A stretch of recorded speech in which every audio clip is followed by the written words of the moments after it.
الحمد لله رب العالمين الرحمن الرحيم مالك يوم الدين إياك نعبد وإياك نستعين اهدنا الصراط المستقيم صراط الذين أنعمت عليهم غير المغضوب عليهم ولا الضالين.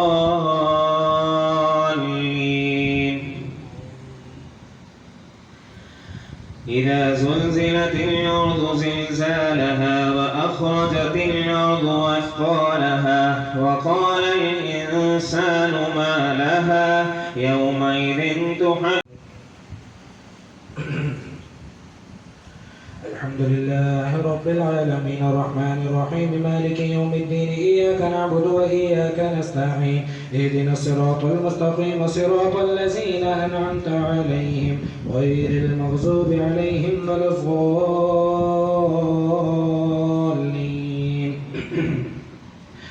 والليل إذا يغشى والنهار إذا تجلى وما خلق الذكر والأنثى إن سعيكم لشتى فأما من أعطى واتقى وصدق بالحسنى فسنيسره لليسرى وأما من بخل واستغنى وكذب بالحسنى فسنيسره لليسرى.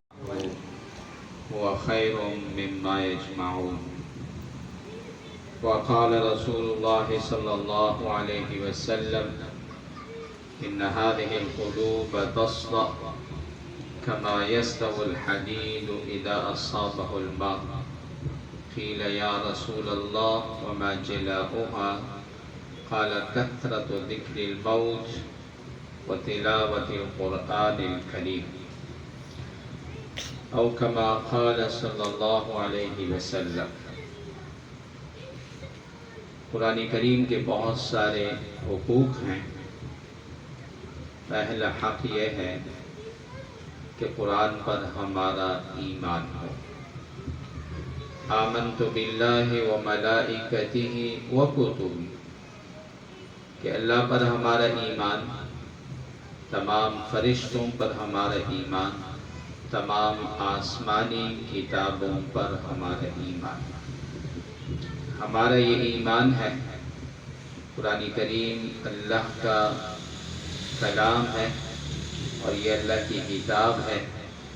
اللہ نے اس پر تکلم کیا، اس کو اللہ نے پڑھا، یہ اللہ کا کلام ہے. دوسرا حق قرآن کریم کا اس کے الفاظ پر محنت کرنا. ہر مسلمان کو، چاہے وہ بچہ ہو، چاہے بچی، چاہے مرد، چاہے عورت، چھوٹے بڑے، قرآن کریم صحیح تلفظ کے ساتھ اسے آنا چاہیے. سورہ مزمل میں اللہ نے فرمایا وَرَتِّلِ الْقُرْآنَ تَرْتِيلًا، کہ قرآن کریم کو ترتیل کے ساتھ ٹھہر ٹھہر کے پڑھا کریں. نبی کریم علیہ السلام کو اللہ نے دنیا میں بھیجا. آپ کے بھیجے جانے کے جو مقاصد ہیں ان مقاصد میں سے ایک مقصد یہ بھی ہے یتلو علیہم آیاتک. ابراہیم علیہ السلام نے اللہ سے یہ دعا فرمائی تھی کہ آخری پیغمبر جو آئیں گے یا اللہ وہ آپ کی کتاب کی تلاوت لوگوں کے سامنے کیا کریں گے. پیغمبر علیہ السلام نے قرآن کریم کے الفاظ جس طریقے سے صحابہ کو پڑھائے اسی طریقے سے یہ الفاظ، اس کی ادائیگی آج ہمیں بھی آنی چاہیے. یہ قرآن کریم کا دوسرا حق ہے کہ صحیح تلفظ کے ساتھ ہر مرد عورت کو قرآن آنا چاہیے. جس طریقے سے ہم سورہ فاتحہ پڑھتے ہیں اسی طریقے سے روانگی کے ساتھ بقیہ قرآن بھی ہونا چاہیے. تیسرا حق ہے قرآن کریم کو سمجھنا، اس کے معانی، اس کے مطالب. یہ اللہ کا پیغام ہے. شہر رمضان الذی انزل فیہ القرآن ھدی للناس، ہدایت والی کتاب ہے. ہر آدمی قرآن کریم کو سمجھنے کی کوشش کرے. کہ اللہ نے 30 پاروں پر مشتمل یہ جو کتاب ہمیں دی ہے، اللہ ہم سے کیا چاہتے ہیں، اللہ کا کیا پیغام۔ سورہ بقرہ کو انسان پڑھے، اس میں اللہ کا کیا پیغام ہے، سورہ آل عمران کو پڑھے، نساء کو پڑھے، پورے قرآن کریم کو انسان پڑھے، اس کو سمجھے اللہ مجھ سے کیا چاہتا ہے۔ دیکھیے جدید زمانہ دور ہے، ہر آدمی جب صبح اٹھتا ہے تو اپنے موبائل کو چیک کرتا ہے، سب سے پہلی نظر اسی کے اوپر پڑتی ہے۔ ممکن ہے کہ میرے سوتے میں کسی کا کوئی پیغام آیا ہو، میسج آیا ہو، نہ فیس بک انسان چیک کرتا ہے۔ مسلمان کو چاہیے قرآن کریم کو کھولیں، اس کو پڑھیں، اس کو سمجھیں۔ آج کل لوگوں کے پاس اچھا خاصا وقت ہے، لاک ڈاؤن، مختلف مسائل، کورونا، تقریباً لوگ اپنے گھروں میں ہیں۔ قرآن اگر ایک شخص سمجھنا چاہے بہت سارا وقت ہے ہمارے پاس۔ دیکھیے ایک شخص ہے، اس کی عمر 10 سال، ان 10 سالوں میں بھی اسے قرآن کریم کے 10 سورتوں کا ترجمہ نہیں آتا۔ اس کی عمر 20 سال ہو جاتی ہے، مرد ہو یا عورت، لڑکا ہو لڑکی، پھر بھی اسے 10 سورتوں کا ترجمہ نہیں آتا۔ اس کی عمر 30 سال ہو گئی، پھر بھی یہی حالت ہے، عمر 40 سال ہو گئی، پھر بھی یہی حالت ہے، عمر 60 سال ہو گئی، پھر بھی یہی حالت ہے۔ اس کا مطلب یہ ہوا کہ ہم قرآن کریم سے دور ہیں، غافل ہیں۔ میں 2 رکعت نفل پڑھنا چاہتا ہوں، میں چاہتا ہوں کہ پوری نماز میں اللہ کی طرف متوجہ رہوں، لیکن جب میں سورہ فاتحہ پڑھتا ہوں مجھے ترجمے کا علم ہی نہیں ہے، جب میں التحیات پڑھتا ہوں تو مجھے ترجمے کا علم ہی نہیں ہے، جب میں دعائے قنوت پڑھتا ہوں تو مجھے ترجمہ نہیں آتا، جب میں سورہ فلق پڑھتا ہوں، سورہ ناس پڑھتا ہوں تو مجھے ترجمے کا علم ہی نہیں ہے، تو میری توجہ کیسے اللہ کی طرف رہے گی؟ اس لیے اتنی بڑی غفلت کہ 10 سال میں بھی 10 سورتوں کا ترجمہ نہیں آیا، 20 سال میں بھی 10 سورتوں کا ترجمہ نہیں آیا، 30 سال، 40 سال جوانی چلی گئی، بڑھاپے میں چلے گئے، ریٹائر ہو گئے، گھر میں رہیں، ترجمہ نہیں آتا۔ حدیث میں آتا ہے، نبی کریم صلی اللہ علیہ وسلم کا فرمان ہے، یا اہل القرآن لا تتوسطوا القرآن۔ حضور نے فرمایا قرآن والوں، قرآن والے کون ہیں؟ مسلمان ہیں، میں، آپ، مرد، عورتیں، کلمہ پڑھنے والے۔ حضور نے فرمایا لا تتوسطوا القرآن، قرآن کریم سے غفلت نہ برتنا، قرآن سے غافل نہ ہونا۔ میری عمر 10 سال، 20 سال، 30 سال، 40 سال، حضور فرما رہے غفلت نہ برتنا، میں تو غافل ہوں، مجھے آیت الکرسی کا ترجمہ نہیں آتا، مجھے سورہ عصر کا ترجمہ نہیں آتا، مجھے سورہ اذا جاء نصر اللہ کا ترجمہ نہیں آتا، مجھے سورہ قریش کا ترجمہ نہیں آتا، تو یہ غفلت نہیں اور کیا ہے؟ حضور نے فرمایا لا تتوسطوا القرآن، قرآن کریم سے غافل نہ ہونا۔ حضور نے فرمایا وَاتْلُو، اس کی تلاوت کرتے رہنا، وَافْشُوا، اور یہ قرآن کریم ایسی کتاب ہے کہ انسان اس کو اپنی ذات تک محدود نہ رکھے، اس کو پھیلائیں۔ ایک شخص کو اگر ترجمہ آتا ہے ایک سورت کا، تو بجائے اس کے کہ ہم موبائل کے اندر طرح طرح کی چیزیں آتی ہیں وہ ایک دوسرے سے شیئر کرتے ہیں، آگے پھیلاتے ہیں، ترجمہ کیوں نہیں بتاتے ایک دوسرے سے؟ اگر 2 مسلمان آپس میں ملتے ہیں، ٹیلی فون کرتے ہیں، باتیں کرتے ہیں اور دنیا بھر کے پیغامات ایک دوسرے کو سناتے رہتے ہیں، یہ اللہ کا پیغام ایک دوسرے کو کیوں نہیں سناتا؟ حضور نے تو یہ فرمایا، کسی عام پیغام کے حوالے سے حضور نے نہیں فرمایا کہ اسے پھیلاؤ، حضور نے تو قرآن کے حوالے سے فرمایا اس کی تلاوت کیا کرو، وَافْشُوا، افشاء کے معنی کسی چیز کو عام کرنا، اس کو پھیلانا۔ حضور نے فرمایا قرآن کریم کو عام کرو۔ اس لیے قرآن کا پہلا حق ہے اس پر ایمان رکھنا، دوسرا حق ہے اس کی تلاوت صحیح طریقے سے آنا. والأخذ بالتجوید حتم لازم، کہ تجوید کے ساتھ قرآن کریم کا سیکھنا ضروری ہے. من لم یجود القرآن آثم، جو قرآن کریم کو تجوید کے ساتھ نہیں پڑھے گا وہ گناہگار ہوگا. کیوں؟ لأنہ الإلہ انزل، اللہ نے قرآن اتارا تجوید کے ساتھ. وَهَكَذَا مِنْهُ إِلَيْنَا وَصَلَ، اور اسی تجوید کے ساتھ قرآن کریم ہمارے پاس، مسلمانوں کے پاس، ہمارے گھروں میں پہنچا ہے. میری اور آپ کی یہ کوشش ہونی چاہیے کہ ہمارے گھروں میں جو معصوم بچے ہیں جب وہ قاعدے کے لیے بیٹھتے ہیں، قرآن کے لیے بیٹھتے ہیں، تو جس استاذ کا ہم انتخاب کریں وہ محنت کے ساتھ، لگن کے ساتھ، شوق کے ساتھ، تجوید کے ساتھ بچوں کو قرآن کریم پڑھائیں.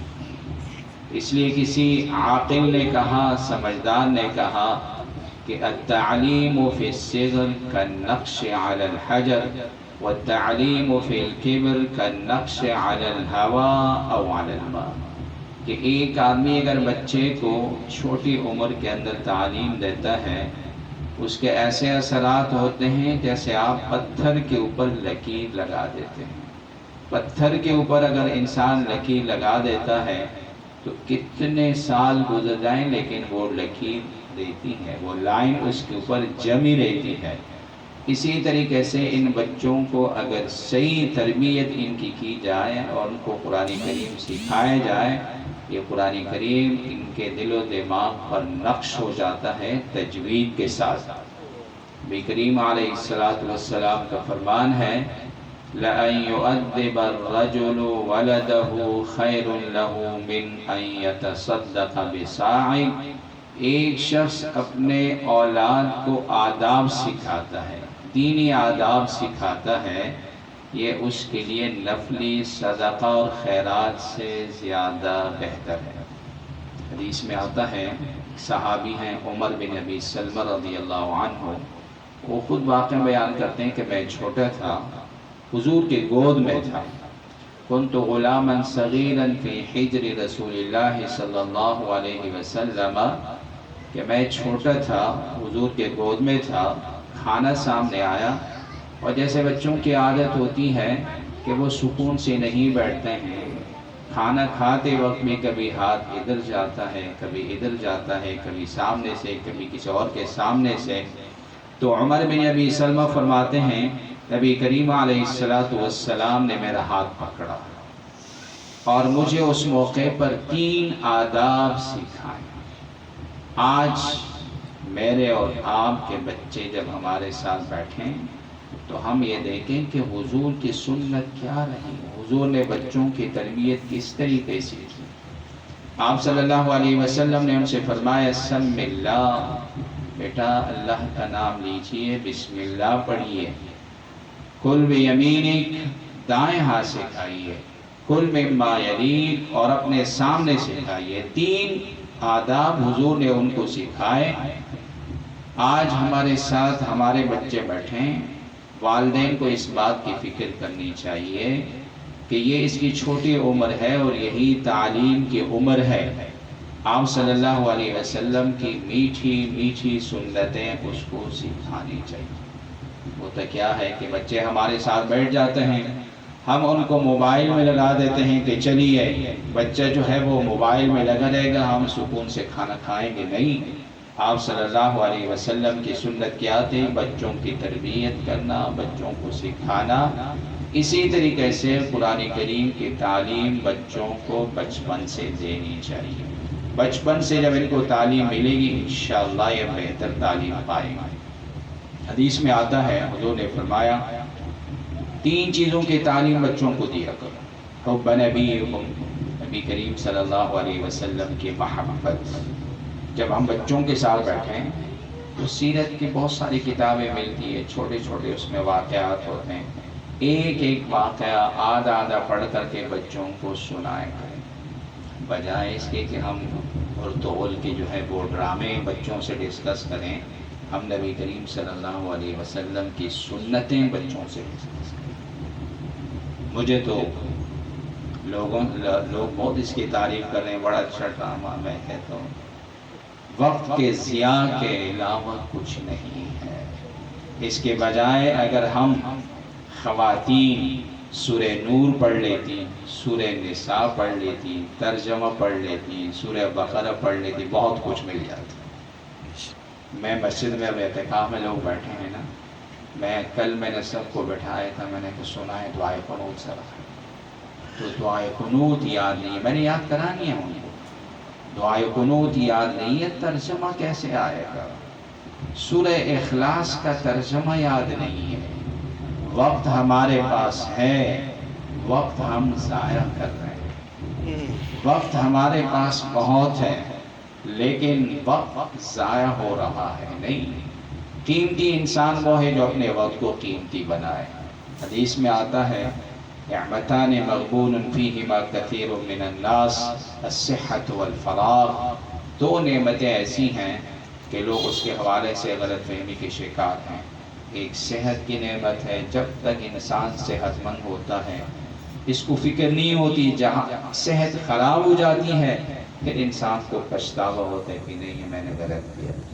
اسی طریقے سے جب تک انسان کے پاس فارغ وقت ہوتا ہے تو یہ قدر نہیں کرتا. جب مصروف ہو جاتا ہے تو یہ فرصت کے لمحات تلاش کرتے ہیں، پھر اس کو وقت نہیں ملتا. اللہ تعالی ہم سب کو عمل کرنے کی توفیق عطا فرمائے. وآخر دعوانا الحمدللہ رب العالمین. دعا کریں. الحمدللہ رب العالمین. اللہم صلی علی محمد عبدک ورسولک وصلی علی المؤمنین والمؤمنات والمسلمین والمسلمات الأحياء منهم والأموات. ربنا آتنا في الدنيا حسنة وفي الآخرة حسنة وقنا عذاب النار. ربنا ظلمنا أنفسنا وإن لم تغفر لنا وترحمنا لنكونن من الخاسرين. ربنا لا تزغ قلوبنا بعد إذ هديتنا وهب لنا من لدنك رحمة إنك أنت الوهاب. ربنا لا تجعلنا فتنة للقوم الظالمين ونجنا برحمتك من القوم الكافرين.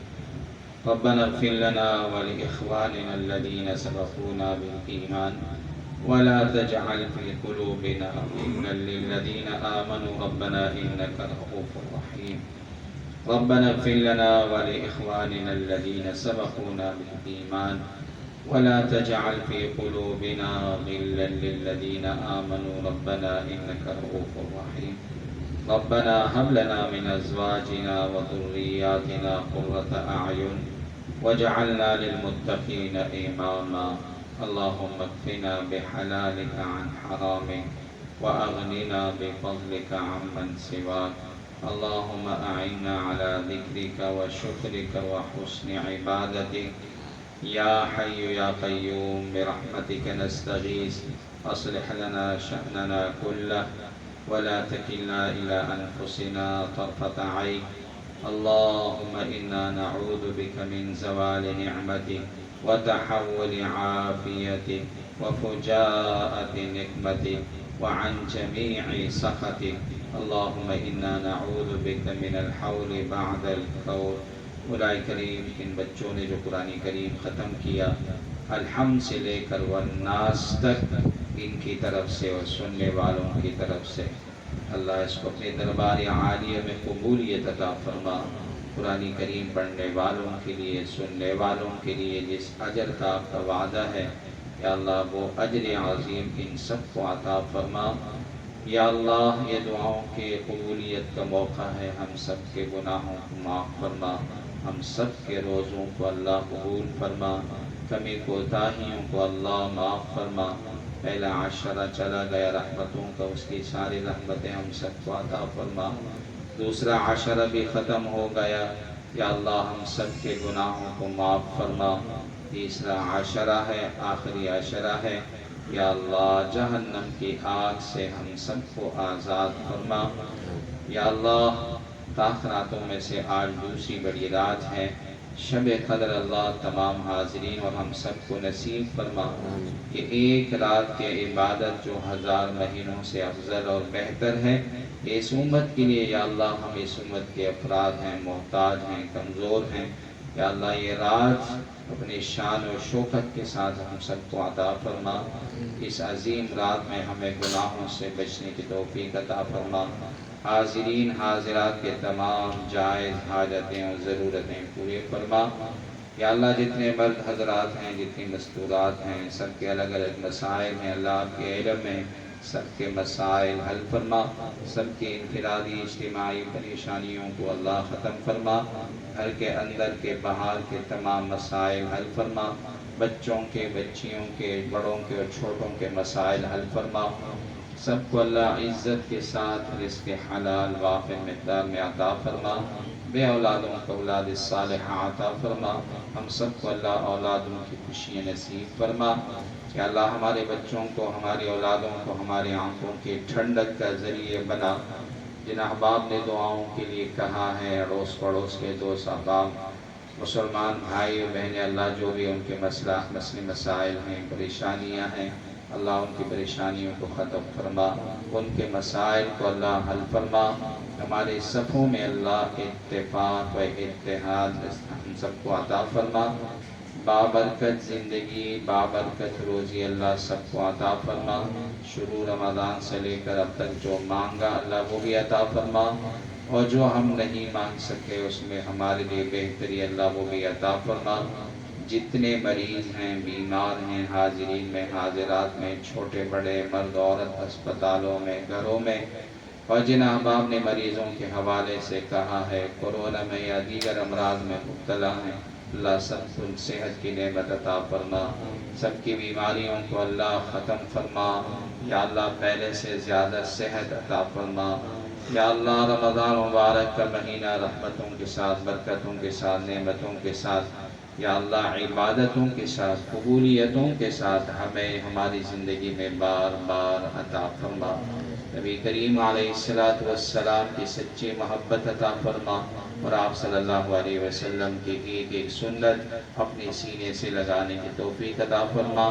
ہم سب کا خاتمہ ایمان پر فرما، ہمارے یا اللہ اعمال کی، ہمارے عقائد کی حفاظت فرما، لوگوں کے شرور سے، آفات سے اللہ ہم سب کی حفاظت فرما، جان لیوا امراض سے اللہ سب کی حفاظت فرما، یا اللہ شوگر، بلڈ پریشر، دلوں کے امراض سے ہم سب کی حفاظت فرما، کلام پاک کی برکت سے اس پورے گھر پر یا اللہ اپنی رحمتیں اور برکتیں نازل فرما، محلے پر اپنی رحمتیں اور برکتیں نازل فرما، کلام پاک کی برکت سے یا اللہ ہم سب کے گھروں کو سکون والا، راحت والا بنا دے، اور آخرت کے لیے اللہ سب کو تیاری کی توفیق عطا فرما۔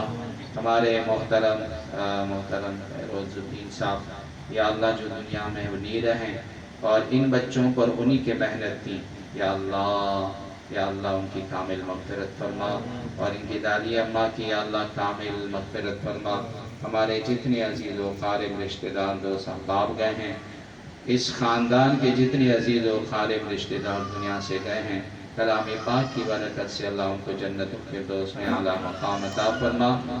یا اللہ جن کے والدین دنیا میں نہیں رہیں کامل مغفرت فرما، اور جن کے والدین حیات ہیں اللہ ان کی عمروں میں برکتیں عطا فرما۔ یا اللہ حضور نے فرمایا کہ روزے دار کے لیے دو خوشیاں، ایک افطار کے وقت، ایک رب سے ملاقات کے وقت، اللہ دونوں خوشیاں نصیب فرما۔ قرآن کریم اور روزے کی شفاعت قیامت کے دن ہم سب کو نصیب فرما، پیغمبر علیہ السلام کی شفاعت نصیب فرما۔ ربنا تقبل منا انك انت السميع العليم وتب علينا انك انت التواب الرحيم، وصلى الله على النبي الكريم وعلى آله وأصحابه أجمعين برحمته۔